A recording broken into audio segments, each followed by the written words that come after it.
Welcome to an incomplete guide to personal growth. We invite you to take a breath and take a listen to our podcast that explores the wonder, humor, challenges, and sometimes those self-inflicted wounds on the journey of personal growth. Our weekly podcast conversations include stories, resources, and tools that you can incorporate into your daily life. We're the mother-daughter duo of Sydney West and Kelly Arundel.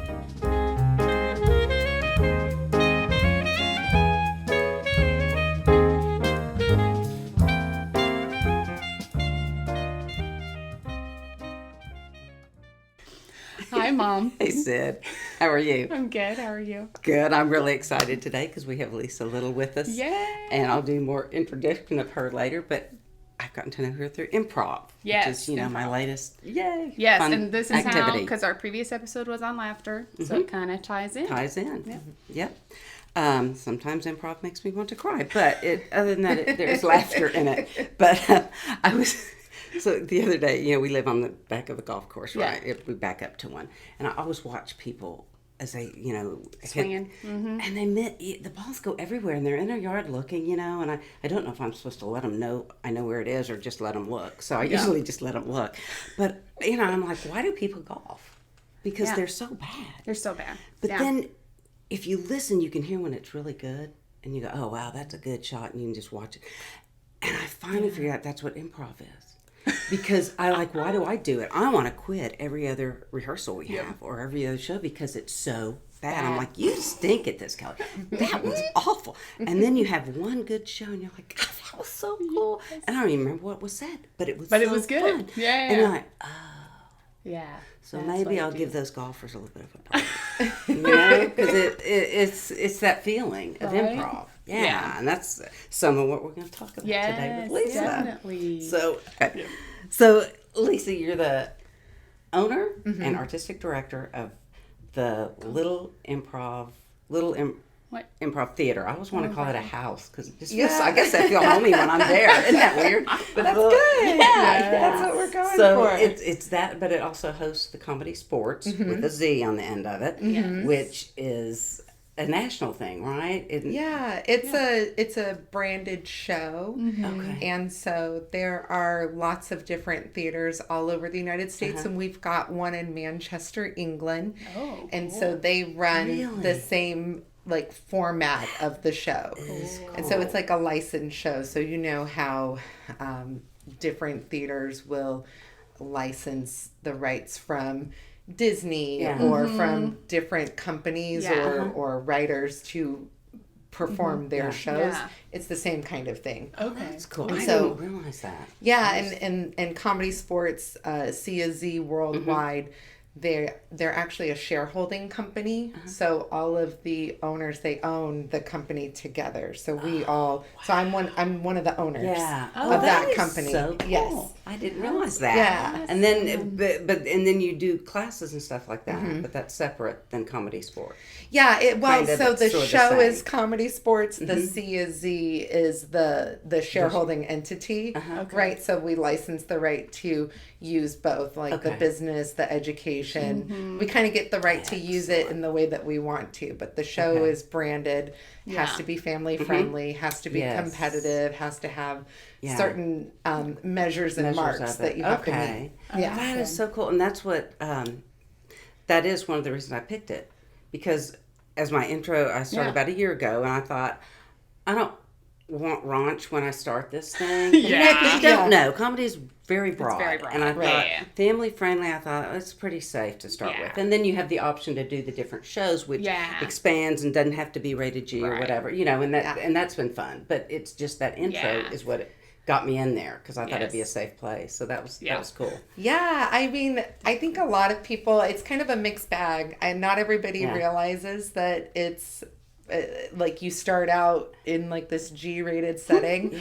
But the reality is improv in its truest form is you're building trust. And so like what better place to build trust is where you're putting a bunch of strangers in a room in this like insulated space. Why not start them from ground zero? And you get to know each other and then you can play off each other and you get to know it. So and that's so like, been... that level 1, it's all G-rated. And then as they build rapport, you can kind of build, take back those layers a little bit. And that trust has to be there, though. That's really important. Yes. And I've watched that with my group that we've been together a year, and who would have known?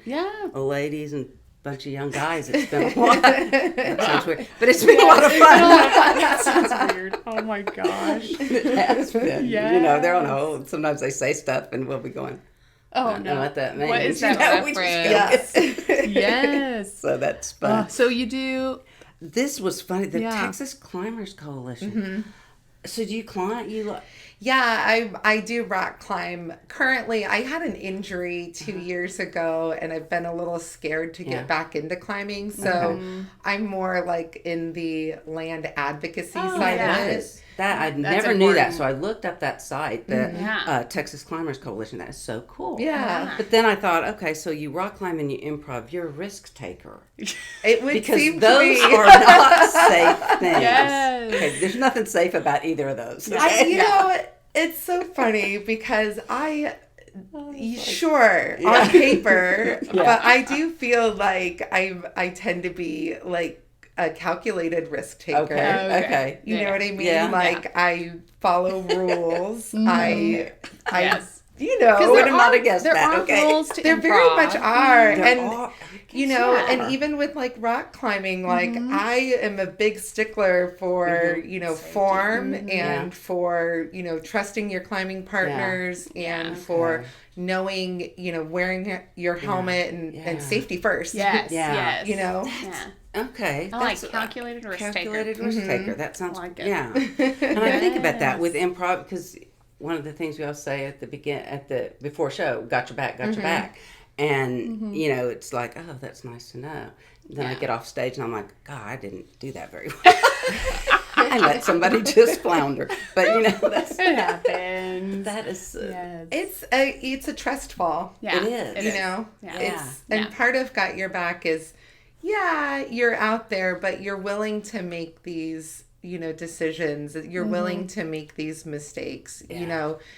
Sure, you may have missed an edit because your brain's thinking of 10 different things, or you don't catch it in the moment, right? And you can beat yourself up over it after the show. You shouldn't. Yeah, I've gotten better about that. Yeah, but like that's not inherently like, oh, you didn't have their back. Like the essence of got your back is like, hey, I'm gonna go out there and I'm gonna look for ways that I can like make you feel supported on stage. And I know that you're gonna do the same for me. Right. Because I'm showing up for you in practice and I'm never gonna like look for a reason to like make you look stupid on stage. That's not my motive. Right. And we've built this trust together. Yeah. And that's what's so fun to see, know? And so that's why I think, and I want you to be on this episode because I did improv. I started it for personal growth. Because I was stuck and I thought, what have you learned lately? What new adventure have you gone after? And so that's what this was. And then I find out y'all go to corporations and do it. So how did I think about that? And that's personal growth. And we joke about it at our dinner table now. My husband was talking about somebody at work that always said no and stuff. And so we started doing the yes and. And so we had a couple dinners of everything was yes and. It was, my gosh. So, I see that. So how when you go to corporate? Well, first, because that's your intro into improv. So how did you get into improv? And then I think we get up to that. Well, it's really interesting because I had no want for it. My husband had a really demanding job and he wanted to do something creative. He's like a really creative type at his heart. And we had young children and he traveled a lot. And so when he was home, he wanted to take acting classes. He wanted to do different things. And I was like, I want you to spend time with me. Yeah. Like, what are you doing? Yes. Like, I'm your, Yeah. are you kidding me? Yeah. And so he signed up for an improv class, and I was like, well, I'm going to sign up for this improv class.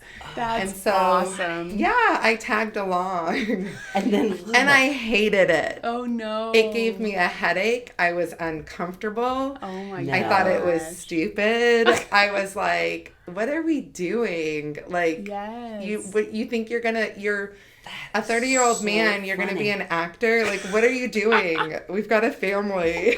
Yes. And it was, so yeah. And it was much different, right? Like it was not like the iteration that it is today. The classes have come a long way. I've changed the curriculum. I've changed a lot about it. Yeah. There was no showcase. There was no kind of like payoff, right? Yeah. There was no graduation. And so after like the level 1 class, we were just kind of done. I was like, all right, I'm done. You're like, great, let's move on.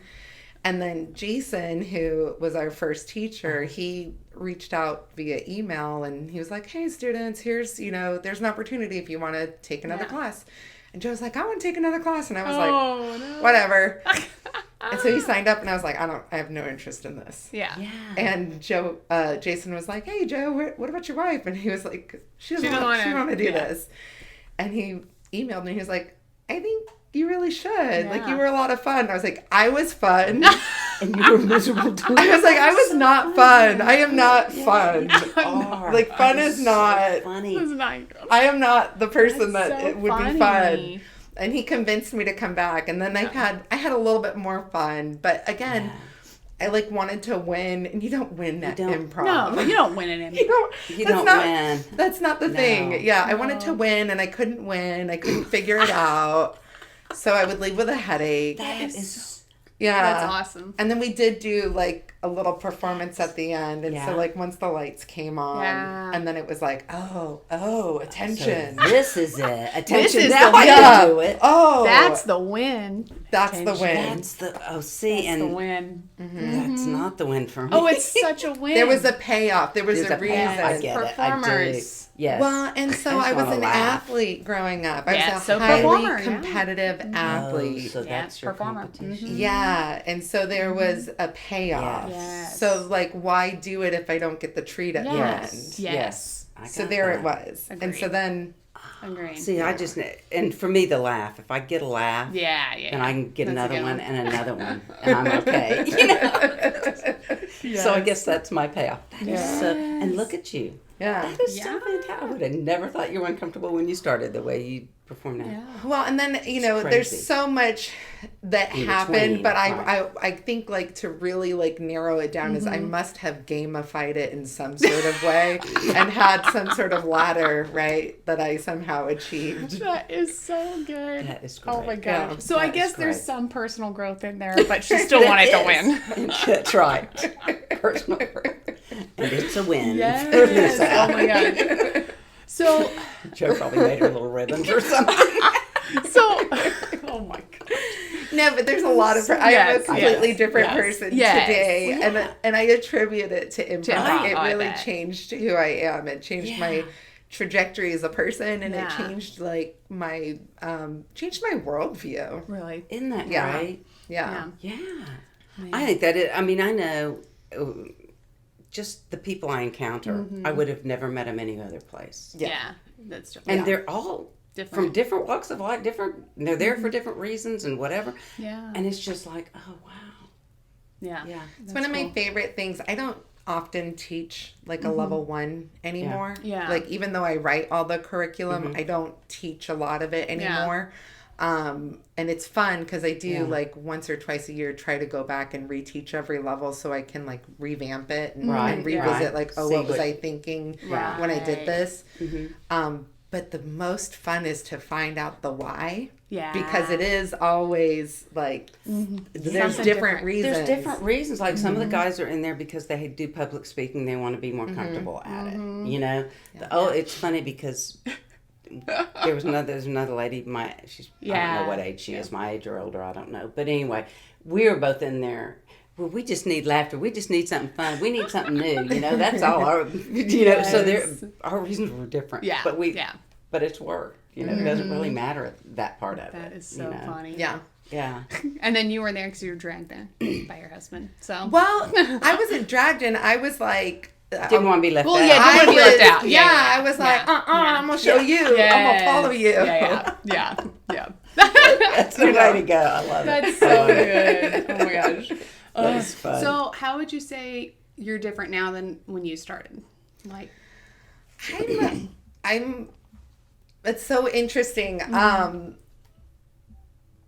more open-minded for sure. Like I am not quick to conclusion. I think about things a lot differently.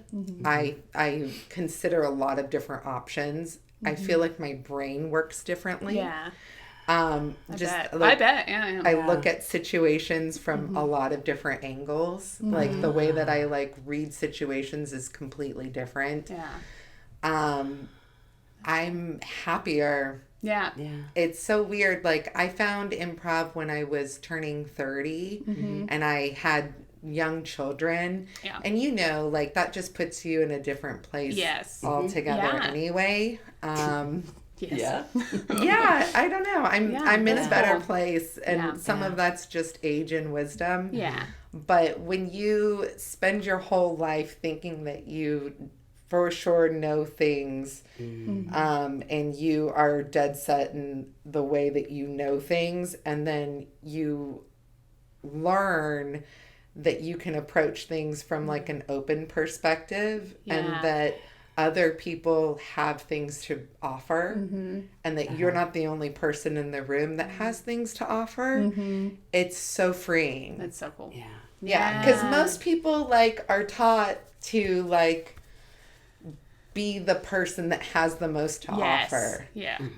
And that's their value. Right. And to somehow learn that your value can be to facilitate. Facilitate and learn that other people, that everybody's value. Yeah. And everybody's uniquely valuable. Yes. That's so cool. It's so yes. Yeah. And listening is so big on improv. And it's you can have a plan where you want it to go, and it's doesn't matter because somebody just took it another direction. And you have to let go. You do. You can't hold it precious. No. That doesn't serve anything. You have to be liquid. And go, oh, they went there. Blah, let whatever comes out of your mouth come out of your mouth. Gosh. And walk in not knowing what you're going to say. That would probably be the hardest part for me. Yeah. Oh, because I'm such a planner. Oh, yes. Post-it notes. Man. Everywhere. As a child. Everywhere. So that would probably be the hardest part. Which is so great. Yes. There's so much greatness in the people who plan, but also taking that gift and being able to open up to what happens when the plan derails and being okay with letting a new plan open up that's a superpower. Yeah. Definitely. That's cool. Yeah, I was telling one of my mindset, because 10 o'clock I'll go to bed, right? Yes. And that's when the show starts. Kelly, that's just a mindset. You can be up past 10. You're not that old. I know, but it's and it was like that. And I can remember I was driving home after one of the shows. It was close to midnight. I was like, look at me on the road. I know, you get so jazzed after a set too. And then it's so Kelly, it's all about what you think. Yeah. And you aren't that's that. so good. So I mean that's a small growth, but it's funny to see it, you know. Yeah. So now I can go back to when you do business workshops and stuff. What kind of are you doing for them? What are you showing them? So those have really evolved too. My current process is I always take a discovery call with the client, and I find out because you have to meet their expectation. Yeah. Like, what is it that they you want? want? Work on it, Yeah. Like, are you just looking for icebreakers? Are you just looking for like a good time? Like, you know, because so you want some work. I'm like, some people are like, hey, I have 45 minutes and I just want, you know, my people to open up and get to talk to each other. It's a networking event. You know, you don't want to go in and try to like create change if they're not willing to. Yeah. And then sometimes you're like, oh, I've got an office of 30 people and they can't stand each other. Oh, God. But, you know. Yeah, they need to work together. And then it's like, okay, well, let's break it down. Let's talk a little bit deeper. Let's find out what's happening. It always comes down to communication, right? And like the communication is not always on the receiver. A lot of times it's on the sender. And so you have to kind of discover, like, with the team, like how the communication is happening, how the meetings are happening, and like what's happening, right? So I've got a series of exercises. I've got a ton, and then we just kind of like dissect like what's going on. So we always find out. I always usually do like 4 goals, right? And we break it down. So are we focusing in on trust, right? So we're building trust. Are we getting them to focus in on letting go of their self-judgment? Because a lot of times teams are like, I feel like I'm going to be judged for speaking up. We change the way that they approach conversation, right? We talked about yes and. So like in the corporate world, it's more... no, that won't work. Exactly. We don't do it that way. But we shift the conversation. So like on stage, we talk about yes and. In the corporate world, it's more of agreement. So it's like agreement, acceptance of idea. Okay. So even though it's not obligation to take that idea, it's more agreeing is showing that I value the idea that you have. It's not obligating that we're going to incorporate and do the idea, but I'm going to agree that your idea is valuable. Because if you can show your coworker that you agree that they are valuable, then you're not shutting them down. And so it's just little shifts in the way that communication happens, right? And then little things like, you know, we live in a world that's virtual. So if you can play a game that's really low bar, that has we're not... You know, we're playing a game and they all play a role and they all have an observation role. They all have a presentation role. They all have a disruptor role. They all have a role that is pertinent. And they all switch and play that role. Chances are they get to see what it's like in each one of those roles. And usually the person who's being disruptive doesn't know they're being disruptive. Until they see this really silly, fun game and then they observe it happening. And then we talk about it. So we unpack it afterwards. Oh my gosh. And I say, like, in this game, right, it's called math. And math, right, is just arbitrarily throwing out easy math problems. But they have nothing to do with the game that's being played. It's just disturbing what's happening. So you've got that person who like comes off of mute in the middle of a Zoom meeting, right? Or a Teams meeting. Math doesn't know that they're math. So, and we have that conversation. I'm like, you guys are going to leave here today and I don't want you to go, hey, Jeremy, your mouth. Like, that's not what we're going to do. This is a time for self-reflection, right? I want you to sit and think about who am I in the meeting? It's not who are they in the meeting. It's who am I in the meeting? How can I improve my role in this meeting? It's all self-reflection. And honestly, all the stuff you were saying that you were working on with like corporate people, I'm like, people can just do that in their own personal lives. And like, and so, I mean, I think improv for sure would help. Like, even though during, you know, I'm sure when you're acting, you're not like saying, you know, thinking through everything you're saying when you do improv. But I think like that probably the skills you learn and then knowing how to go with the flow of a conversation and acknowledging what everybody's saying probably helps, I would think, in your own personal communication a little bit. And essentially what I do is I take really easy, low bar, fun, physical games, right? That anybody can do. Everything's modifiable, so it doesn't matter if you've got like a physical limitation. Really easy games. We do them, and then we relate to how they relate in the real world. And then they come up with their own takeaways, and I facilitate that. Right. And then we talk about like how can we incorporate this and how can we grow. And then we move through, and they all loop back to our 4 objectives that we talked about with the person who I had the discovery call with. That's cool. And then we just recap at the end of the day, and we don't necessarily like set goals, right? But we all talk about as a group, like what's the key important thing that we're walking away with, so that everybody can be in on the conversation of individually. What am I taking away from this? That's cool. That is so cool. I love that. I love. So for somebody going into improv for the first time, what mindset do you think is like most helpful? Like you're walking into your first improv class, what should you be thinking? For any listeners out there that really want to go to improv, like what's a good mindset? I would just say, of course, be open-minded, right? But don't build it up to be this scary thing because it's not. Improv is, if it's being done right, it's going to be slowly bringing you out of your shell and creating a supportive environment.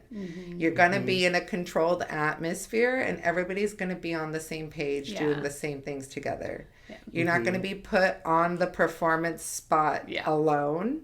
You're going to be like in an incubator. It should feel like a warm hug by the time you leave that first day. You can be the most shy person in the world, and if you are in the right class, and I do stress this because like all classes are not created equal. I really do stand behind CSZ and ComedySportz because they have the curriculum, so the classes are going to and each theater is different, right? They're all independently owned, but we do all, like, we meet twice a year, all the shareholders, and we do we're cut from the same cloth, you know. But we do care, and we do take a really standard approach to taking care of our students. And that's cool. I've had, I guess, 2 different teachers there. And I got a lot from both of them. And they were both, there's a lot of affirmation. They can still be, I hate that word, critical, but they're going to be critical about it. You know, I would have loved to seen this. I would have loved, this is what... you're going to learn and grow. You're learning and growing, but they've done it, both of them have done it in a way that it's not... berating you or anything, but it's, Well, and our lower level classes are not necessarily designed for performance. And we did that on purpose because I've noticed the majority of people that come to us for improv are not looking to be performers. They just we happen to retain people that get bit by the bug, They lock the door and you're stuck. That's what happened to me. But it is all, it is that mix of personal and professional development. And so our first 2 levels are really written that way. A lot of it is stuff that we do in our corporate classes and stuff like that. Cool. I just know that So are shows optional in the first 2? Or like... we're not going to make you do a showcase. We highly encourage it because it is that like graduation moment. It's that... you would be cheating yourself out of that cherry on the top. And I think so. You were out of town, so you didn't live in town at that moment. No. So what it felt like, because Dan and Lauren came, and Paul and Lauren came, and then a friend of mine came, and it was like I felt like I was in junior high. All over again. Oh no! And I was going to go up there, and that was good because you knew you were bad, but it was okay because I got up there, and a friend of mine goes, "Kelly, it sounded so silly, but I was going to say, oh, I'm so proud of you."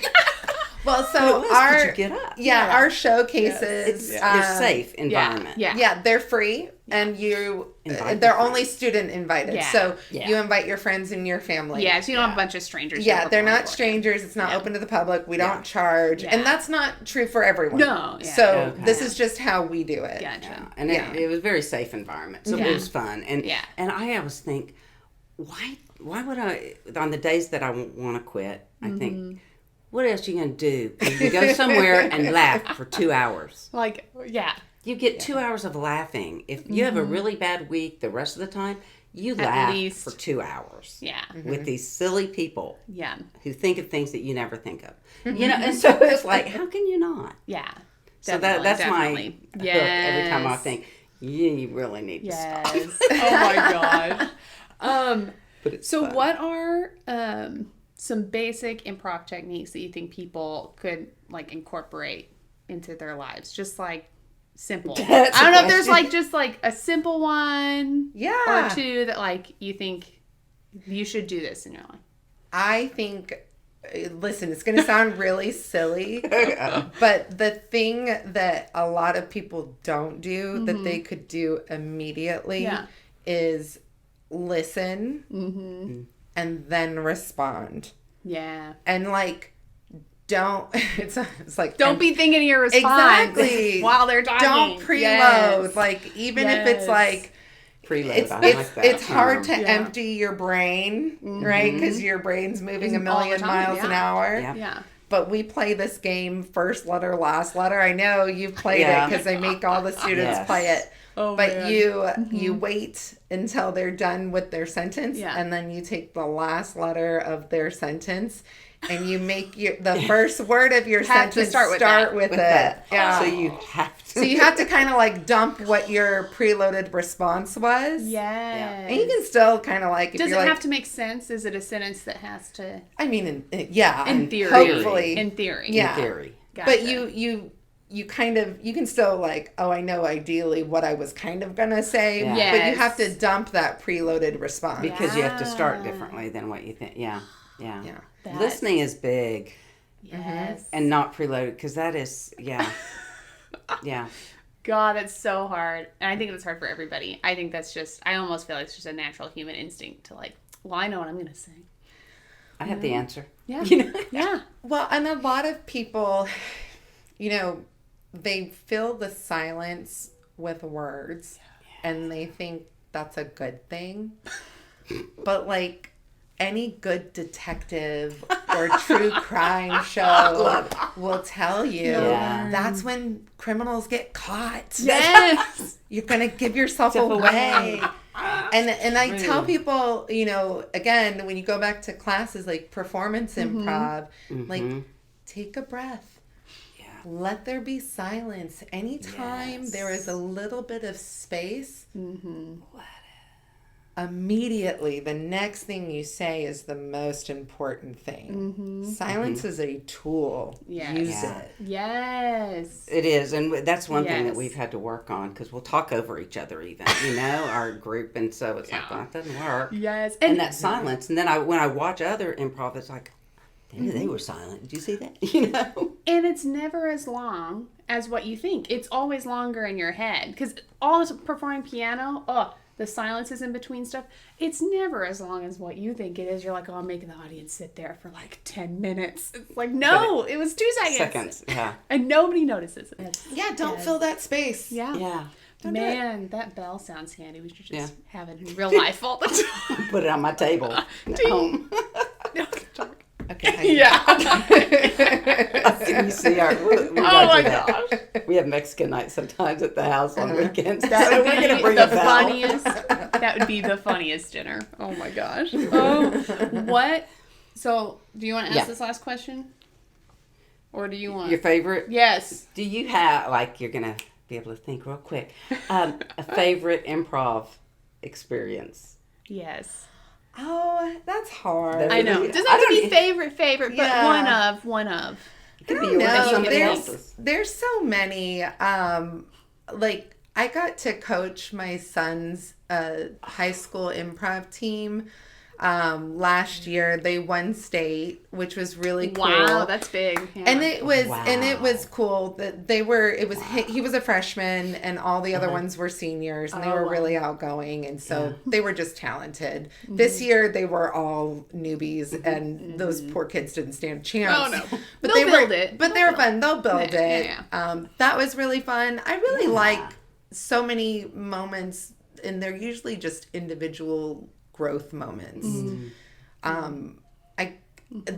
I get the honor of having an email address that's attached to like my name and the business, right? So I get people who email me really wonderful things. And we have a player who was on stage and somebody saw a lump and asked her to get it checked out.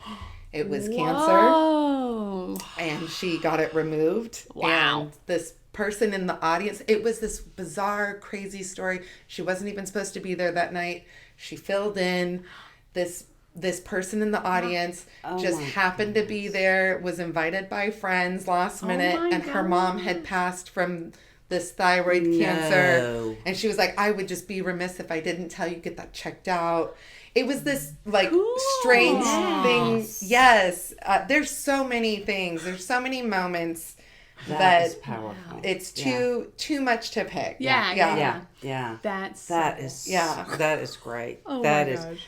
You know, one of the things you wrote in your bio was about what a wonderful thing you do to make people have laughter. Yeah. To bring laughter. Definitely. And I think I told Sydney this before.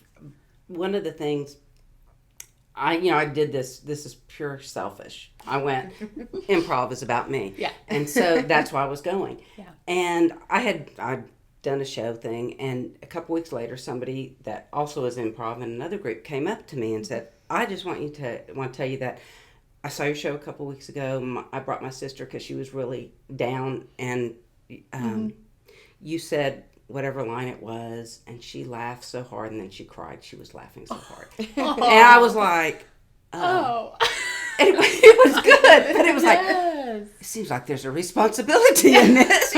I mean, it's not. It's about that laughter. Yeah. I went for my laughter. Yeah. And then when I go to shows and you're out there, you're just laughing and you release stuff. Oh yeah. So there's something about going. Audience, go to improv. Yeah. Watch it. Yes. And watch these creative people, not me, but these other creative people who just bring laughter. Yeah. And it's like, that is a gift. All right, so we make sure that everybody knows all the info they need to know about ComedySportz. If you tell us like location, shows, all that stuff. We have a website, CSZSA.com, or you can Google ComedySportz San Antonio. Yeah. We should pop up. We've got shows every Friday and Saturday at 7:30. Those early shows are for everyone. We've got 10 p.m. shows on select Fridays and every Saturday. Those are not for everyone. They're still a lot of fun. We just say cuss words. We have shows right now on Thursday nights at 7 p.m. Those are free shows. It's a little bit more of an experimental show. It's a lot of fun. It's called the Happy Hour. And we, of course, do corporate training. We do roadshow entertainment, so we can send a show to you, or we can rent out our venue for a private ComedySportz show if you've got like a birthday party, or if you just don't want to invite any strangers and you want a show just for yourself, that's totally fine. If you've got the money, we will do it. We'll do it. Yes. There you go. What else? We are located on Starcrest and Jones Maltzberger area, so like Bitters and Jones Maltzberger, right across from Blossom Athletic Center. And come to a show. Yeah, come to a show. Do yourself a favor. Come to a ComedySportz show. Yes. It's a lot of fun. Yes. They really are. The early ones are great for family. Yeah. They really are. For everything. The games they play is just Fantastic. I call it, I don't even know if this is like appropriate to say. It's like the first taste of improv. If you haven't seen it, it's the slam dunk show. Yes. Everybody enjoys it. Everybody has a great time. Yeah. It's not too artsy. It's good for everyone. You can bring a date. You can bring family. You're never going to be disappointed with the early show. Awesome. So, and we'll have all this info on our website. Yes. We'll have links, email. You can always email Lisa. And Instagram, YouTube. Make sure to check out our podcast. We'll have all the links. And then next week, we're going to be talking about joy, continuing on with our happiness before we get into Too Close to Mental Health Awareness Month. But yes, and so we'll continue with joy. And so we'll see you next Tuesday. When we take a breath and take a listen. Thank you for listening to this week's episode of An Incomplete Guide to Personal Growth. There are many ways you can stay connected. Follow us on Instagram at An Incomplete Guide Podcast, where you can sign up for our email list and get posts that delve deeper into our weekly topics. Make sure to subscribe to our podcast page wherever you listen to your podcasts. We would really appreciate a rating and sharing us with your family and friends. We're so glad you chose to spend your time with us and hope there was a thought, a resource, or a laugh that you can take on your journey. We'll be here every Tuesday for you to take a breath and take a listen.